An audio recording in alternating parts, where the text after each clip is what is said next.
coup, aujourd'hui, on reçoit Julien Plante, qui est l'étudiant de Damien Gratadour et qui, du coup, est en partenariat en co-tutelle avec Thales, et donc qui est la moitié du temps à Thales et un peu de temps donc, au bâtiment 12, voilà, au sein du séminaire HRA, et qui va nous parler de GPU en application en radioastronomie. Voilà, je te laisse la parole, Julien. Merci Parfait, beaucoup. merci beaucoup. Donc du coup, voilà, je vais commencer aussi par une petite présentation du cadre de ma thèse, une petite introduction vraiment rapide. Donc j'ai commencé en décembre de 2020. Du coup, là, je suis à peu près, ouais, j'ai dépassé le tiers, j'approche de la moitié de ma thèse. Donc je suis supervisé par Damien Gratadour au LESIA et par Lionel Mathias chez Thales. Et ma bourse de thèse, donc ça fait partie du programme Paris Région PhD, c'est une bourse qui favorise les collaborations industrielles, enfin les collaborations entre l'académie et l'industrie. Et voilà, ma thèse fait aussi partie du programme européen Rising Stars, qui est un programme de mobilité. Donc il y a des mobilités qui étaient envisagées aux États-Unis pour aller chez Nvidia, je travaille beaucoup avec les GPU, et aussi en Australie pour aller voir des télescopes. Donc je vais commencer ensuite voilà, par mon petit plan. Donc je vais partir avec un contexte, tout ce qui explique et qui motive mon sujet. Ensuite, les progrès que j'ai pu avoir jusqu'à maintenant et voilà, enfin, ce que j'ai envie de vous présenter là-dessus et ce que j'ai prévu pour la suite.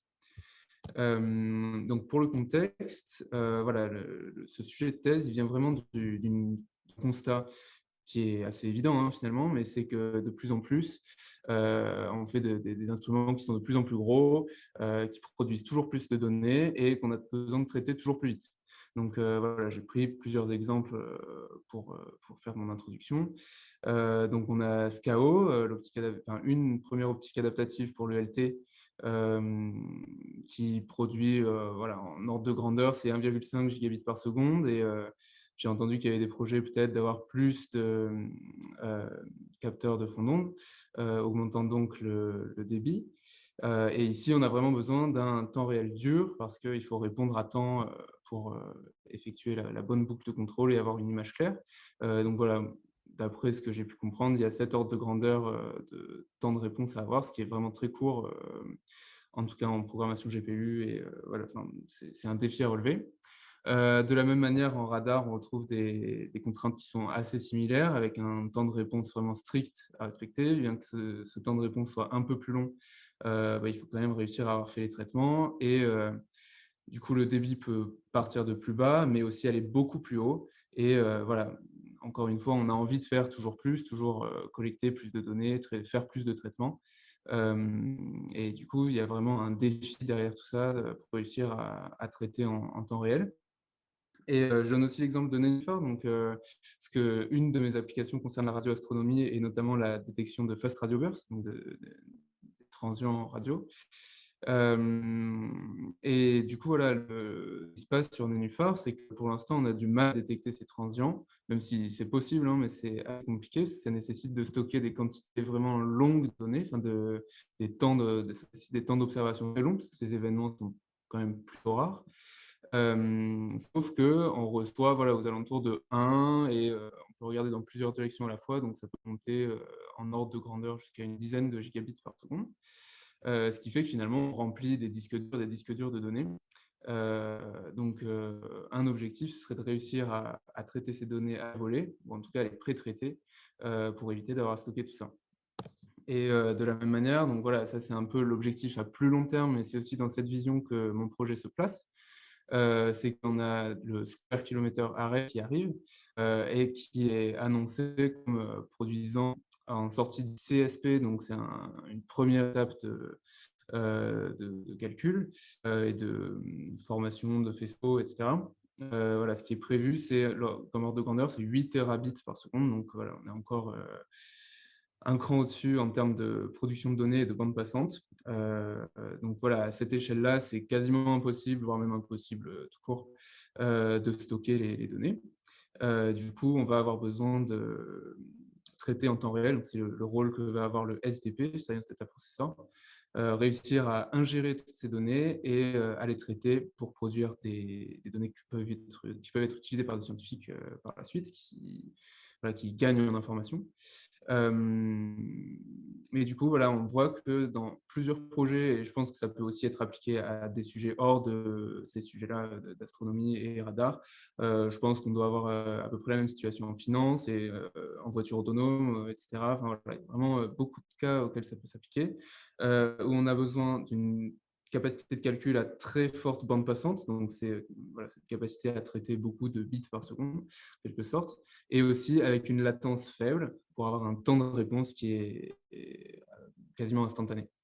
Donc actuellement, on a du matériel qui permet finalement, d'avoir ces performances. Donc, on voit là sur ce graphique qu'on va avoir une certaine quantité de, matériel vraiment très, très spécialisé qui va être utilisé dans certains cas pour, une tâche très précise. Donc par exemple, NIC, c'est Network Interface Controller, donc c'est une carte réseau quoi, tout simplement, qui va être excellente dans, le traitement de paquets, mais qui ne peut pas faire autre chose.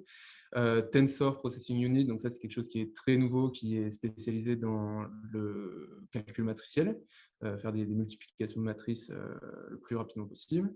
Bon, je vais passer un petit peu après. On va aussi avoir des accélérateurs à haute performance avec plus de flexibilité, qui sont capables de faire plus de choses et qui sont de plus en plus programmables également.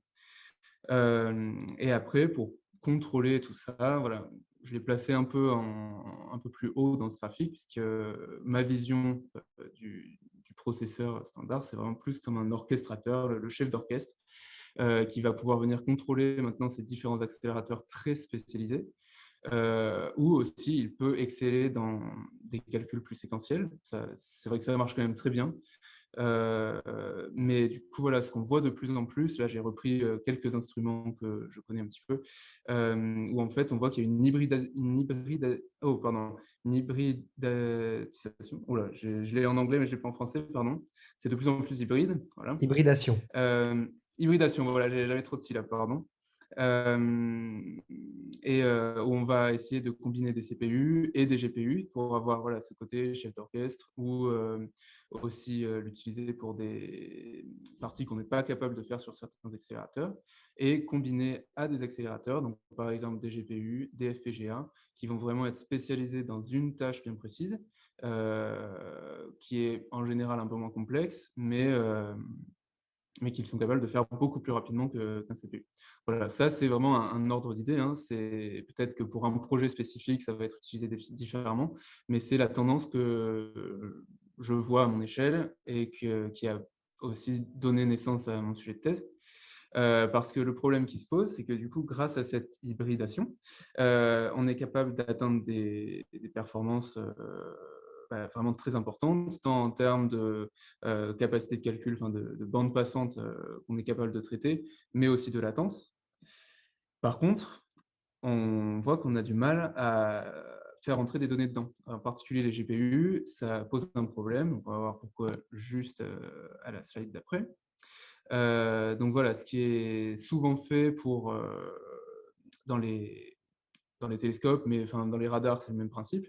Je sais que pour l'optique adaptative, c'est le même principe également. Donc on va avoir un capteur quelconque, que ce soit une antenne, une caméra ou autre, qui va envoyer des paquets type UDP. Alors ça, je ne sais pas si ça va parler à tout le monde, mais c'est un protocole réseau qui permet de faire de la diffusion et qui est considéré comme assez léger, assez rapide à utiliser. Ensuite, on va avoir un contrôleur réseau qui va permettre de faire l'interface entre le réseau justement et la partie ordinateur. Et ensuite, voilà, la manière standard de faire, c'est de tout charger dans la RAM, quoi, enfin, donc la mémoire vive qui est attachée au CPU. Là, j'ai mis juste CPU pour simplifier, mais c'est l'idée. Et sur de là qu'on va distribuer vers un autre type d'accélérateur. Voilà, ça c'est ce qui est le plus classique finalement quand on utilise des accélérateurs. C'est ce qui est fait dans l'équipe du coup pour donc enfin voilà, sous la direction de Damien Gratadour, avec tout le code cosmique qu'on passe. Je sais pas s'il y en a d'entre vous qui utilisent ça, mais c'est que du coup on vient le charger d'abord dans le CPU et après dans le GPU. C'était, en tout cas, à l'origine, c'était fait comme ça. Et par contre, le problème, c'est que pour utiliser cette, carte, réseau, la manière la plus standard de faire, c'est d'utiliser, Linux et enfin les appels système qui sont mis à disposition par Linux. Et en fait, on voit qu'on a une espèce de goulot d'étranglement, enfin, on a du mal à dépasser cette, bande passante. Donc du coup, si on cherche à voilà, à traiter des terabits par seconde et à les ingérer surtout, ça commence à poser problème. D'autant plus que les cartes réseau qu'on a à l'heure actuelle sont capables de faire beaucoup plus, en théorie. Donc on va voir pourquoi, ces cartes réseau permettent de faire plus et comment, essayer de débloquer leur capacité un peu plus tard. Mais, voilà, ça c'est juste pour, énoncer que pour l'instant, voilà, cette, acquisition de données, elle est un petit peu problématique. Et c'est un des gros freins en ce moment pour, aller vers des plus gros projets. Donc ce qui a été fait dans l'équipe, donc voilà, avec Damien, aussi Florian, Ferreira, je ne sais pas si vous connaissez, Arnaud Sevin, qui sont, d'après ce que j'ai pu comprendre, le cœur de ce design. Ça a été d'utiliser un FPGA, de remplacer la carte réseau qu'on avait ici pour faire l'interface entre le côté réseau et le côté, calcul, quoi.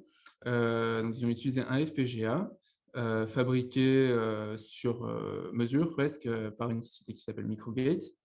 Et donc cette, carte, donc était chargée de faire le, packet processing, donc c'est-à-dire le traitement des paquets, qui arrivent et vraiment la conversion du format réseau au format, compréhensible par un GPU. Et aussi de mettre en place quelque chose qui s'appelle le GPU direct. Donc c'est un transfert direct, heu, entre des instruments, enfin entre du matériel, mais sans passer par le CPU. Donc, en ayant potentiellement une bande passante bien plus élevée, et une latence plus faible. Donc ça, c'était intéressant, un travail très intéressant qu'ils ont pu mener. Et d'ailleurs, ils ont eu de très bonnes performances grâce à ça. Ça a été, implémenté dans un télescope, c'est au Keck, c'est en train de tourner là en ce moment même. Mais le problème, c'est que c'est absolument pas standard. Voilà, ça passe par un FPGA, donc déjà c'est assez difficile à maintenir et surtout c'est fait sur commande quoi, enfin sur mesure, par cette société. Parce qu'ils avaient des besoins très spécifiques qu'ils ne pouvaient pas retrouver dans d'autres, FPGA. Donc voilà, des très bonnes performances, mais avec, quelques limitations. Et du coup, voilà, on arrive enfin à mon sujet de thèse et mon objectif finalement, à travers cette thèse, un de mes objectifs, c'est de trouver comment faire tout ça de manière plus standard. Donc garder, des bonnes performances, et une certaine flexibilité, voilà, une bonne bande passante, et une faible latence, mais tout en ayant quelque chose de beaucoup plus standard, donc permettant, d'avoir une meilleure maintenabilité, donc avec voilà, du code plus simple, des concepts plus simples également et en plus de tout ça, du matériel qu'on peut prendre sur étagère. Donc voilà, si à un moment il y a un matériel qui tombe en panne, il y a pas besoin d'attendre trop longtemps pour, recevoir un nouveau normalement. On peut aussi, en utilisant du matériel, sur étagère, faire des mises à jour, beaucoup plus simplement que, si tout est fait sur mesure. Donc voilà, ça c'est vraiment l'intérêt et l'objectif, l'un des objectifs de cette thèse, c'est la partie vraiment acquisition de données à haute performance.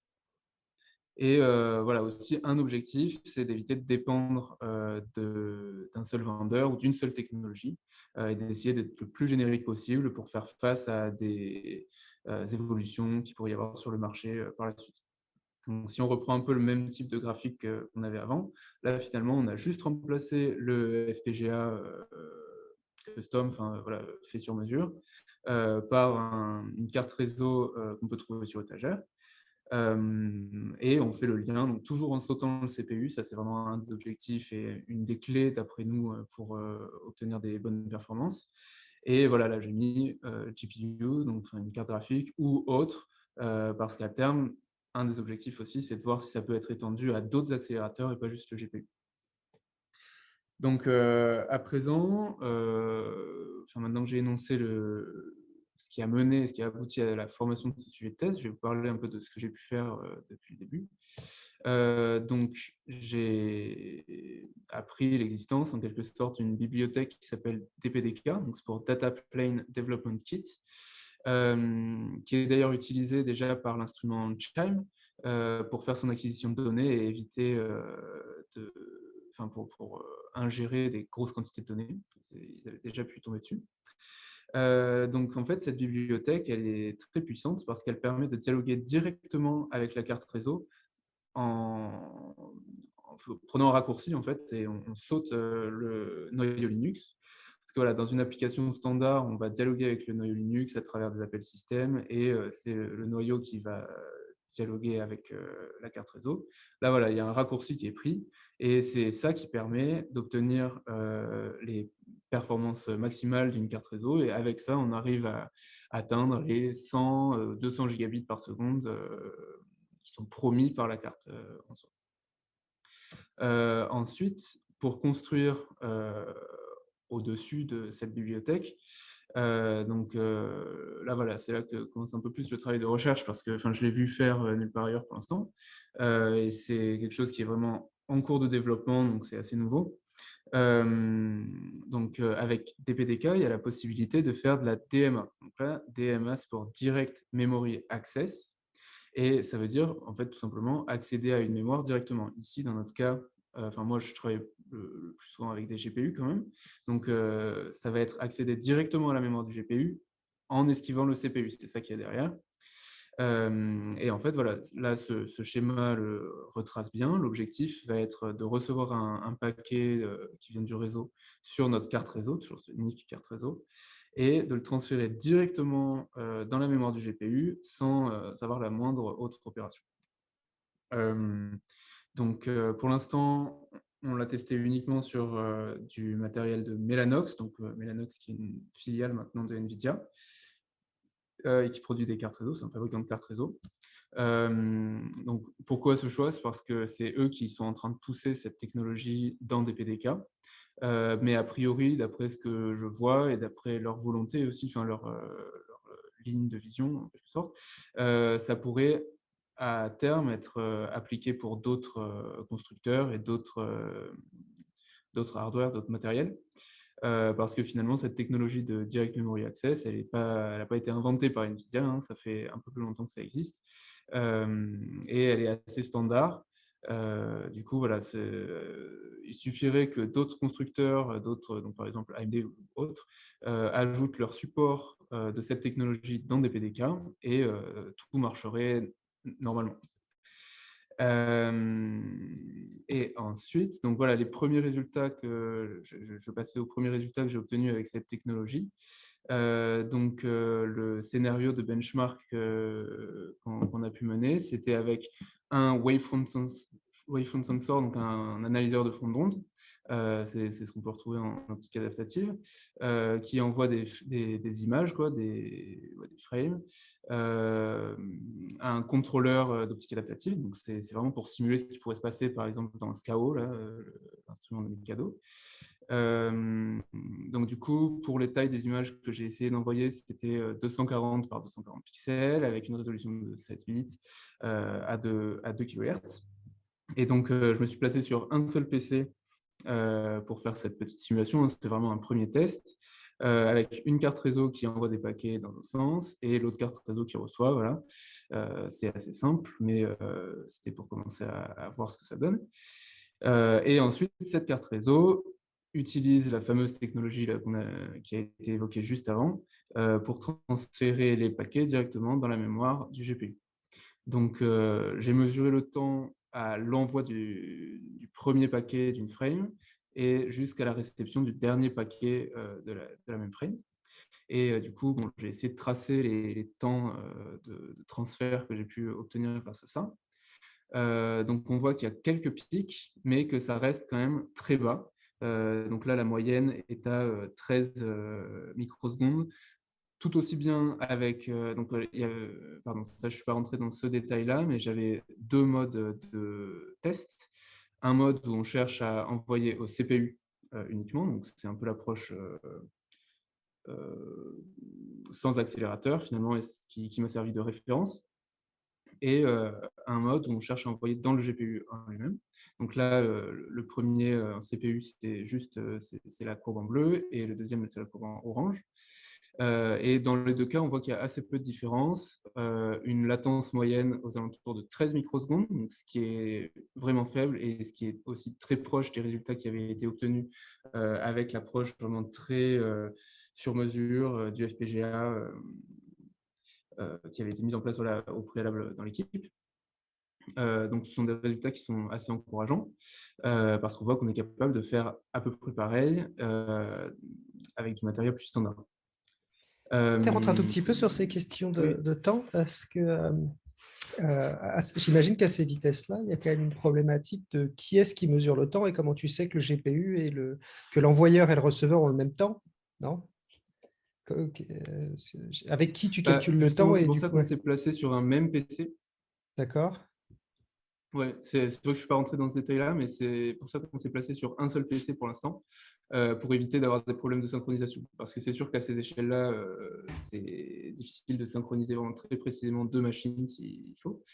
Et du coup, là, ce que j'ai fait, c'est que j'avais un cœur CPU entièrement dédié à distribuer une horloge à tout le monde. d'accord.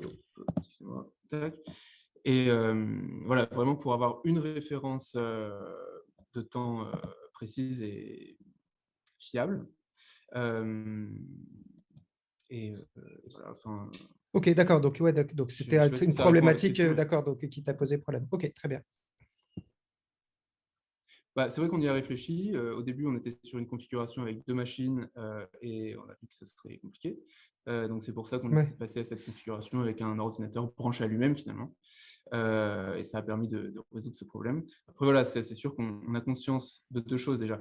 Donc, d'une première, d'un côté, c'est pas idéal de faire comme ça parce qu'on mesure le temps à l'envoi et à la réception finale, mais ce qui serait intéressant aussi, c'est d'avoir un temps à l'arrivée sur la première carte réseau et enfin, voilà, le temps de ce transfert-là. Et la deuxième chose que je voulais dire, c'est que dans un cas concret, on aura deux PC dans tous les cas, enfin, ou un émetteur, un récepteur, ce ne sera pas forcément sur la même machine. Là, c'était vraiment un premier benchmark pour essayer de voir si on obtient des performances qui sont similaires au moins à ce qui avait été fait au préalable.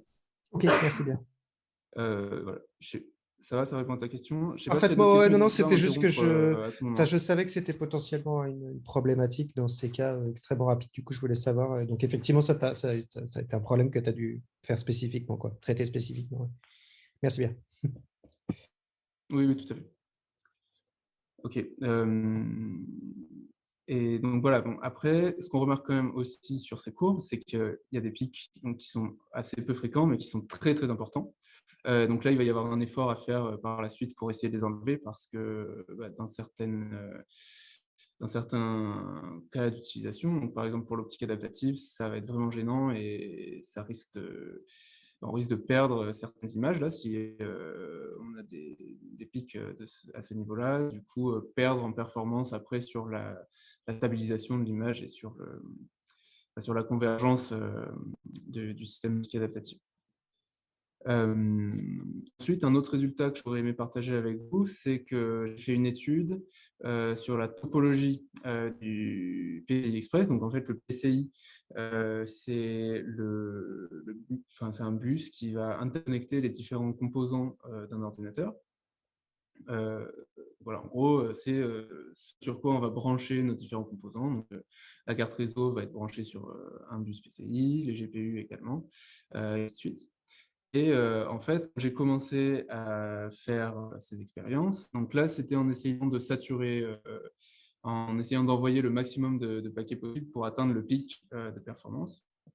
Et j'ai vu, donc dans le premier cas, j'ai été dans ce cas de figure-là, où j'ai obtenu quelque chose d'assez déplorable. Enfin, j'étais assez déçu, hein, pour tout vous dire. J'ai vu que j'étais capable d'obtenir 2 gigabits par seconde, donc encore pire que ce que j'avais pu obtenir avec les méthodes standards disponibles dans Linux. Voilà, parce que je vous disais que j'avais réussi à obtenir entre 5 7 gigabits par seconde selon la machine. Là, j'étais tombé à 2 gigabits par seconde, je ne comprenais pas pourquoi. Et en fait, j'ai compris que il y a une certaine critère de localité finalement et de distance qui peut être mise en évidence. Parce que dans un cas où on est vraiment très proche, où, on va, donc, où une carte réseau va être reliée uniquement par un switch PCI, on voit on s'approche vraiment du pic de la performance. Dans un cas un petit peu plus éloigné, où là, on a besoin de passer par 2 switches, à ce moment-là, on utilise par 2 notre bande passante maximale. Et dans un cas encore plus éloigné, voilà, donc, en passant par le Quick Path Interconnect, qui relie les 2 CPU d'un bout à l'autre de la machine, finalement, on voit que là, on tombe à 2 gigabits par seconde et c'est vraiment quelque chose à prendre en compte, finalement. Voilà, je vous parle de ça pour dire que finalement, il y a une technologie qui est utilisable et qui est assez pratique parce qu'elle permet d'obtenir des performances de manière assez standard voilà, des très bonnes performances de manière assez standard. Mais il faut quand même faire attention, ça c'est une limitation. Il faut faire très attention à comment on va organiser notre topologie PCI Express. Donc voilà, c'est tout un truc à réfléchir et ce sera à prendre en compte si on veut utiliser cette technologie dans une machine avec plusieurs GPU. Mais alors du coup, pardon, je Oui, t'interromps encore. Je vais te vas-y, quitter. vas-y. Non, Comment non, ça se fait n'hésite que tu pas. arrivais à faire plus vite en passant par le CPU? Tu disais que tu arrivais à 5,7, alors, parce que cette distance, elle est forcément là aussi, même si tu passes par le CPU. Oui, aussi, c'est vrai. C'est sans doute parce que le chiffre que j'ai énoncé, alors voilà, c'était pas une très bonne comparaison peut-être du coup, mais c'était juste pour récupérer des données sur un CPU en lui-même. Ça allait pas jusqu'à l'étape GPU. Donc c'est sans doute ça qui explique cette différence. Euh, Après, c'est vrai que je sais pas, j'ai pas réussi en fait à produire des vrais chiffres concernant l'utilisation de la stack Linux, enfin, les fonctions réseau Linux principales pour aller jusque dans le GPU. C'est vrai que c'est pas quelque chose que j'ai fait par manque de temps. Mais c'est vrai que ce serait intéressant de produire ce chiffre aussi pour voir si on tombe dans ce cas de 2 gigabits par seconde ou si on serait un petit peu plus haut. Ce qui est aussi possible, c'est que quand on utilise, donc il y a un appel en fait qu'on utilise, un CUDA même copie, pour transférer des données d'une mémoire CPU jusqu'à un GPU. C'est tout à fait possible qu'il optimise d'une certaine manière ces transferts, donc soit en prenant le chemin le plus court Mhm. d'une manière ou d'une autre, soit même en utilisant ces liens qu'on voit ici, qui sont les NVLink, qui sont des liens totalement fous avec, je crois, si je me souviens bien, 800 gigaoctets par seconde de bande passante. Donc voilà, là, ça passe dans l'épaisseur du trait presque par rapport au débit du PC. Mais c'est vrai que ce serait une expérience à faire pour mieux comparer. D'accord, ok, merci bien. Ok.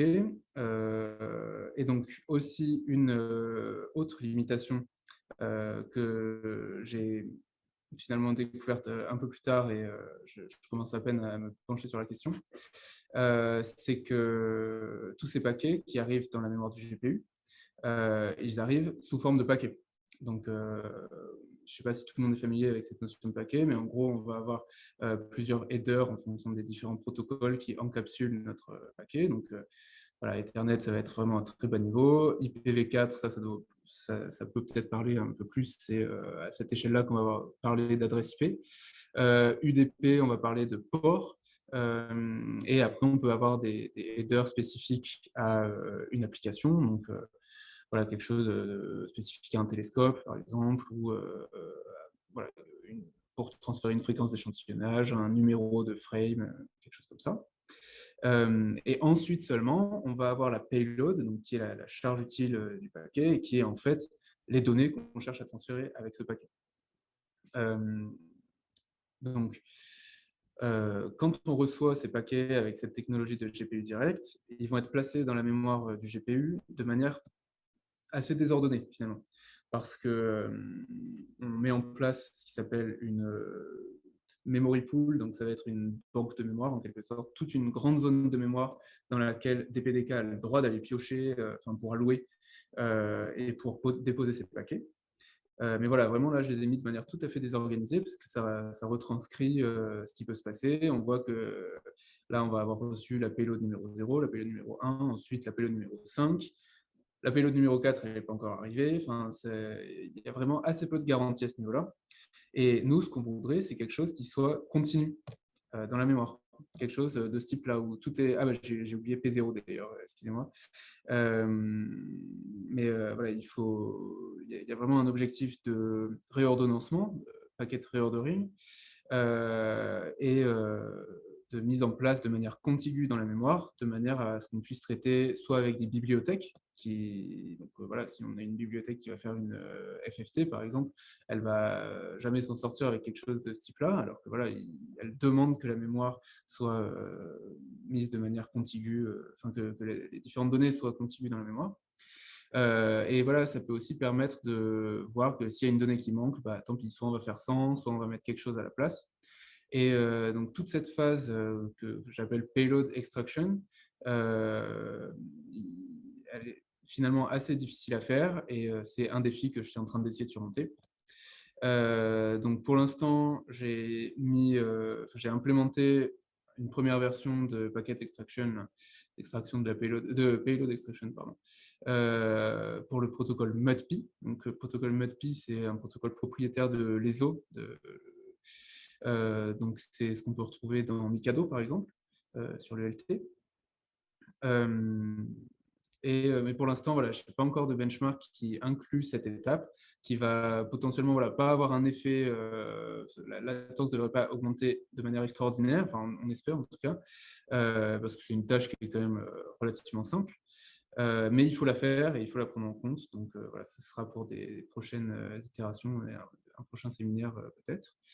Et pour l'instant, voilà, je le fais avec une fonction qui s'exécute sur le GPU, ça s'appelle un kernel. Mais ce n'est pas forcément ce qui est le plus idéal au niveau des performances pour l'instant, et j'ai quelques idées pour améliorer ça. Donc j'aimerais bien vous parler du coup maintenant de la suite, ça m'introduit pour la suite, parce que voilà, ce qui va être assez prioritaire, c'est des efforts d'optimisation pour l'instant. Bon, déjà de benchmark, mais aussi d'optimisation pour voir jusqu'où on peut aller dans les performances et si on est capable de tenir le temps réel. Donc, dans les premières questions qui vont se poser, c'est utiliser un kernel GPU, donc une fonction GPU relativement classique, qu'on va en fait lancer à chaque fois qu'on reçoit un paquet et qui se termine une fois que le paquet est traité.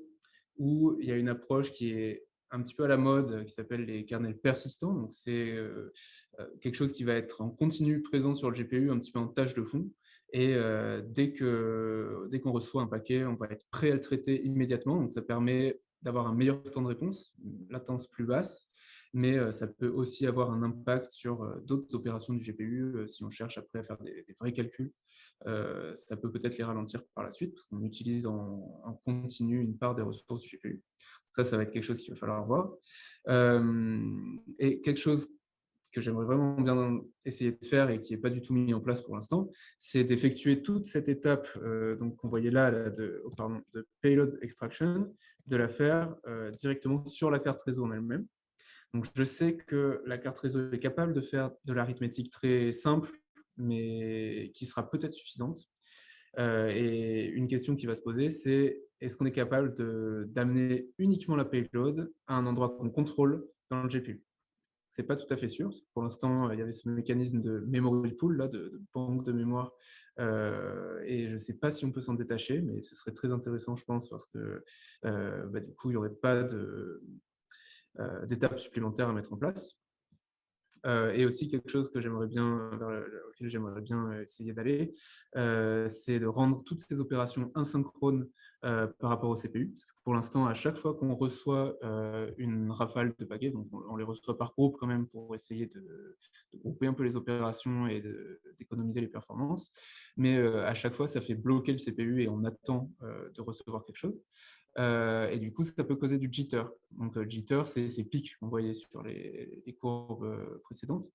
Donc, moi, j'aimerais bien essayer de voir si c'est possible de rendre ça asynchrone pour éliminer ce jitter et avoir quelque chose qui coule tout seul, quoi, en quelque sorte. Ensuite, dans le travail qui est à venir, il y a aussi tout un effort de généralisation qui va être assez important. Donc notamment pour supporter déjà plus de protocoles que juste ModPy, parce que c'est pas le protocole qu'on a en radar, c'est pas non plus le protocole qu'il y a sur Nénuphar.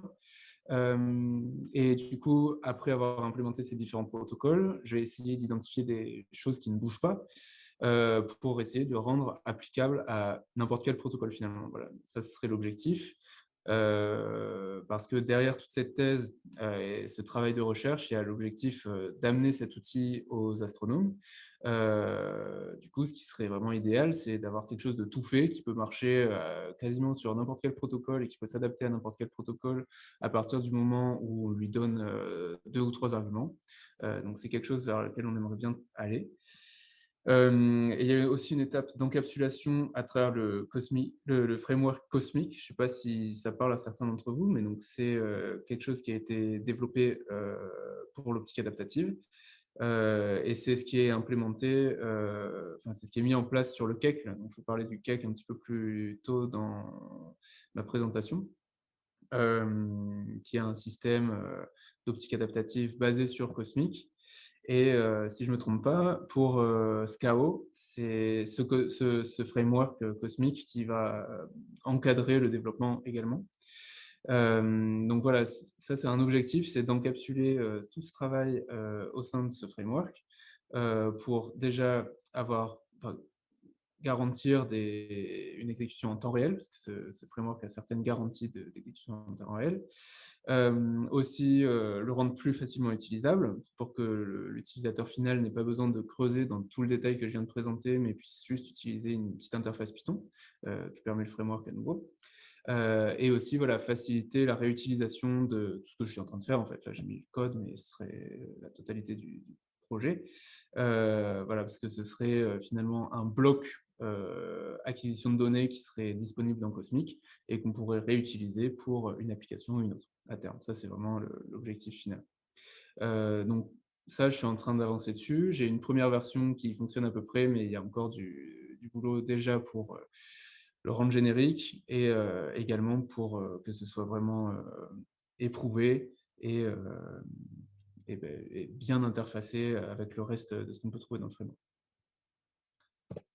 Et ensuite, il va aussi y avoir un effort d'intégration sur des vrais outils, parce que du coup, voilà, c'était le sous-titre un petit peu de ma première slide de présentation. Donc, ma thèse concerne l'acquisition de données, mais aussi le traitement de ces données avec des applications en radioastronomie et en radar, et aussi en optique adaptative finalement.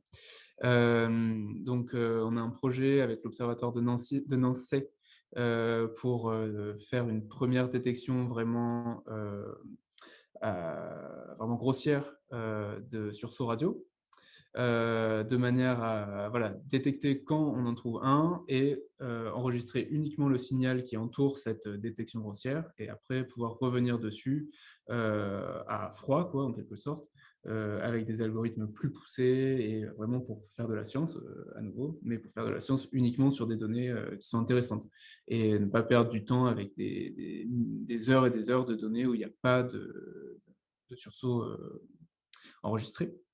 Donc ça, c'est ce qui va vraiment nous servir de démonstrateur pour cette technologie, qui va nous permettre de la rendre de plus en plus robuste. Et également, moi, ça me permet d'avoir aussi une partie radioastronomie qui m'intéresse beaucoup. Ensuite, donc, cette technologie a été choisie pour remplacer le fameux FPGA sur mesure dont je vous parlais au cours de ma présentation dans le cadre de SCAO. Donc, il va falloir intégrer la technologie et donc sûrement au sein du framework Cosmic dans tout ce projet.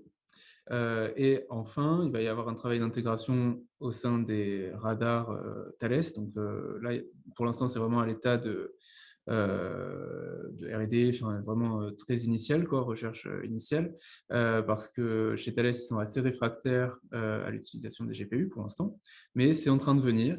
Et voilà, on est en train de montrer qu'on peut faire des choses assez sympas grâce à des GPU, notamment des radars multi-hypothèses. Donc, c'est vraiment traiter plein de cas, enfin, faire plein d'hypothèses de traitement, et ça permet de faire plus de détection. Voilà. À nouveau, on augmente les performances du radar. Hem et du coup, à terme, l'objectif, c'est d'intégrer ce travail d'acquisition de données, directement pour, nourrir les GPU et leur donner des données à traiter, heu, dans le cadre de ce radar massivement multi-hypothèse. Et donc voilà, je vous laisse sur ma conclusion, donc avec, qui retrace un peu ma présentation. Donc on a des besoins de systèmes de calcul, de plus en plus performants avec, une très grande bande passante et une très faible latence. Mais on a ce problème d'acquisition de données en ce moment qui est vraiment en train de devenir un challenge. Donc avec des PDK, on peut lever certains de ces problèmes.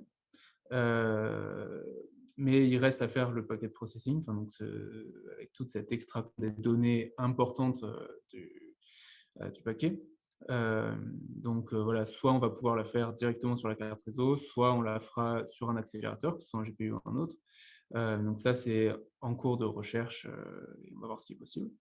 Et voilà, un des objectifs, c'est aussi d'intégrer tout ça dans Cosmic, pour une meilleure réutilisation et que ça puisse profiter à la communauté, d'astronomie. Donc merci pour votre attention, je suis à votre disposition si vous avez des questions.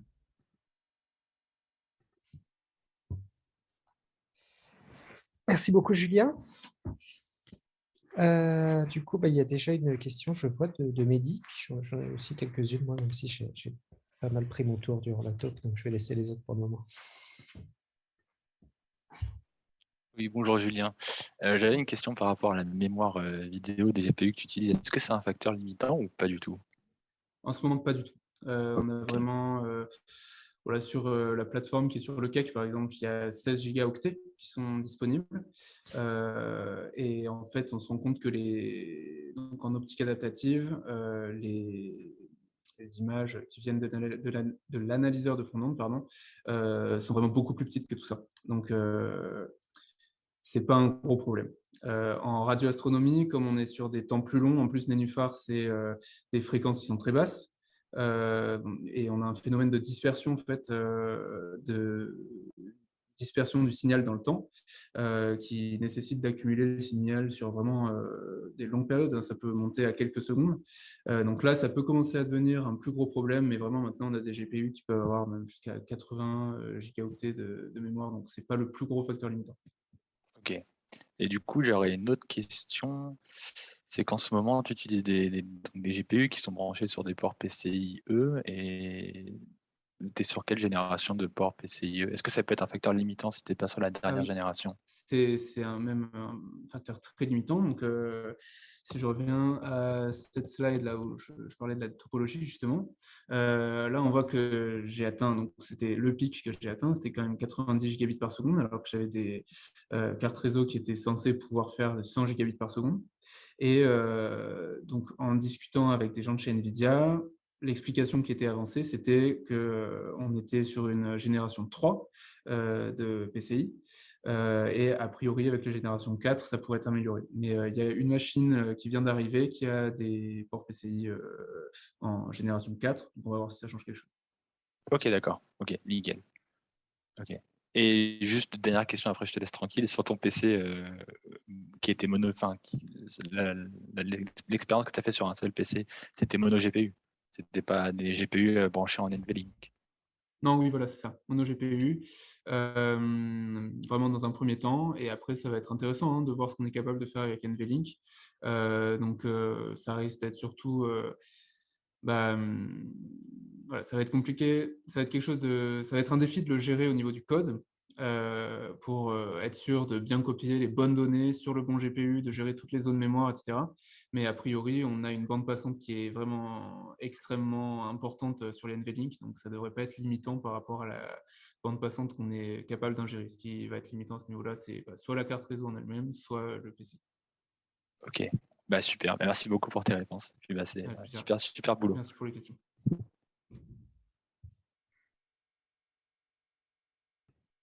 Ok, je ne sais pas s'il y a d'autres questions. Moi, j'avais peut-être une question sur la timeline. Là, en particulier, tu parlais pour l'application aux instruments de première lumière de l'ELT. Du coup, c'est quoi? Parce que c'est quoi un peu le temps pour ça? Parce que j'imagine qu'il y a un moment où ça va être compliqué à modifier. Ça, enfin, tu ne pourras pas le faire une fois que l'instrument est sur ciel, j'imagine. Donc, c'est quoi à peu près le calendrier? Tu as jusqu'à quand pour pouvoir le faire, quoi? Donc là, pour l'instant, j'ai mené ces premiers développements seul. Enfin, c'était vraiment mon travail de thèse. Mais justement, il y a le reste de l'équipe, entre autres Florian Ferreira et Arnaud Sevin qui devraient me rejoindre sur cette tâche d'intégration de ce que j'ai fait pour SCAO. C'est eux qui ont vraiment beaucoup d'expérience avec Cosmic, beaucoup d'expérience aussi avec leur précédente approche avec un FPGA. Et si je me souviens bien, la timeline qu'on s'est fixée, c'est d'avoir d'ici à peu près 4 mois quelque chose qui commence à être assez solide. Parce que c'est vrai que le projet avance. Et voilà, donc on a cette date de 4 mois. Je pense que c'est faisable avec... si on est à 3 dessus, d'autant plus que là, on est quand même pas mal avancé, donc il y a des questions à résoudre. Après, voilà, ce qu'on peut se dire aussi, c'est que, par exemple, par rapport aux différents efforts d'optimisation, on pourrait tout à fait partir avec une première version qui n'est pas forcément la plus optimale, mais dont on est sûr qu'il fonctionne à 100%. Et après, si on a la possibilité de faire des itérations une fois l'instrument en place, aller vers des choses de plus en plus optimisées, parce que finalement, le hardware reste le même. C'est juste l'utilisation qu'on en fait qui peut changer. Donc ouais, je pense que cette timeline cette date de 4 mois pour avoir un vraiment premier prototype qui fonctionne, elle est assez solide. Mais après, il pourrait y avoir encore des itérations par derrière pour faire encore mieux. Ok, merci bien. Je ne sais pas s'il y a encore d'autres questions. Je ne sais pas si les gens de Nénuphar, j'avais essayé de les prévenir que le séminaire était là. Je ne sais pas s'ils sont venus finalement. Sinon, du coup... J'ai essayé de relancer, mais je ne crois pas qu'ils soient arrivés. D'accord, ok. Parce que du coup, j'ai visité Bois de Nancy pour la première fois il y a 2 mois. Et du coup, quand j'ai vu ton séminaire, ça m'a immédiatement fait penser à ces problématiques-là. Voilà. Apparemment, pendant le confinement, ils ramenaient des disques durs entiers, des coffres de disques durs entiers à Meudon. Donc, c'est des problématiques qui doivent vous les intéresser, je pense. Mais ça, c'était n'importe quelle excuse pour pouvoir aller au Meudon, à Nancy et sortir de Paris. Très bien. Et merci beaucoup à tout le monde.